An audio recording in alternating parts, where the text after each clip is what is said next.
Versus only of Grace Parkboy pass to begin Russian Vodka Bungangera Kaluguran is running by Drawa. He storm up alongside two Bataha Rips directors Diba, and this time is the early trailer. Bungangera Russian Vodka is running by Drawa.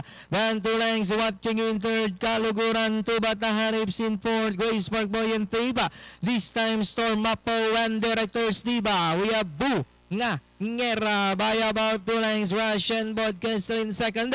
Kaluguran in third. Two Bataha Rips is racing in fourth. And in fifth, Grace Parkboy, Storm Mapo this time, and directors Diba now racing in less. And it's still Bungangera by about three lengths. Russian Vodka. Here comes Kaluguran. Now moving up on the outside third. And racing in for two Bataha Rips. This time Grace Parkboy with Bungangera still in front by about three lengths. Kaluguran now moving up to take second. Russian Vodka in third. This time in fourth. And it's the Bungangera. Kaluguran is on the outside. Bungangera. Kaluguran is on the outside second. But it's still Bungangera. Kaluguran. Entering the finish line, it's Bungangera. Kaluguran this time. Then comes Russian Vodka, directors Diba.